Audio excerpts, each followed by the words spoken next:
গেল ২৪ ঘন্টায় বিশ্বব্যাপী ৫ সাংবাদিকের মৃত্যু দেখল বিশ্ব। উত্তর গাজার বেইত লাহিয়ার একটি গাড়িতে হামলা চালিয়ে হত্যা করা হয় আল জাজিরার তরুণ সাংবাদিক হোসাম শাবাতকে। খান ইউনিসে প্রাণ হারান প্যালেস্টাইন টুডে সাংবাদিক মোহাম্মদ মনসুর। বিশ্বের আরেক প্রান্তে ইউক্রেন রাশিয়া যুদ্ধেও ঝরে গণমাধ্যম কর্মীদের রক্ত। প্রাণ যায় ৩ রুশ গণমাধ্যম কর্মীর। এদিকে তুরস্কে এক দশকে সবচেয়ে উত্তাল বিক্ষোভ দমাতে গণমাধ্যমের উপর দমন পীড়নের নীতিতে এরদোয়ান সরকার। সোমবার সকাল থেকে পরের ২৪টি ঘন্টা বিশ্বব্যাপী সাংবাদিকদের জন্য এক কালো অধ্যায়।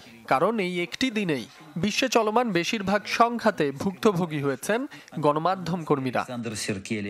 ফিলিস্তিনিদের ওপর ইসরায়েলের অমানবিক আগ্রাসনে বড় খেসারত দিয়েছে গণমাধ্যম।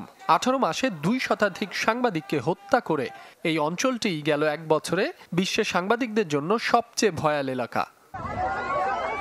সোমবার আরও ২ সাংবাদিকের মৃত্যু হয়েছে গাজায়। একটি গাড়িতে হামলা চালিয়ে হত্যা করা হয় আল জাজিরার তরুণ সাংবাদিক হোসাম শাবাতকে।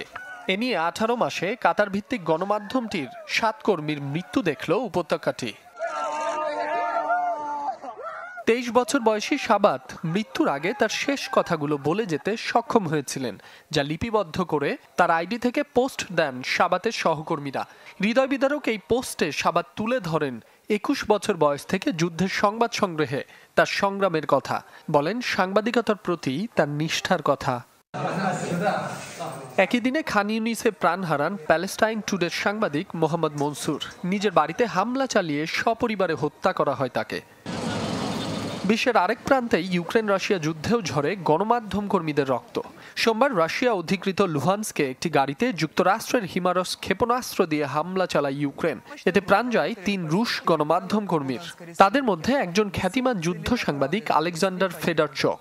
ক্রেমলিন ভিত্তিক গণমাধ্যম ইজভেস্তিয়ায় কাজ করতেন তিনি। তার সাথে সংবাদ সংগ্রহ করতে গিয়ে প্রাণ হারান রাষ্ট্রীয় টেলিভিশন চ্যানেল জভেজদার আলোকচিত্রী ও চালক। গুরুতর আহত হন আরেক সাংবাদিক নিকিতা গোল্ডিন। এদিকে তুরস্কে উত্তাল বিক্ষোভ দমাতে গণমাধ্যমের ওপর দমন পীড়নের নীতিতে এরদোয়ান সরকার। একদিনে বাসা থেকে তুলে নিয়ে ১০ সাংবাদিককে আটক করে পুলিশ। জোরপূর্বক বন্ধ করে দেয়া হয় সামাজিক মাধ্যমে সংবাদ ভিত্তিক ৭ শতাধিক আইডি ও পোর্টাল। মাসুম রাব্বি, চ্যানেল 24।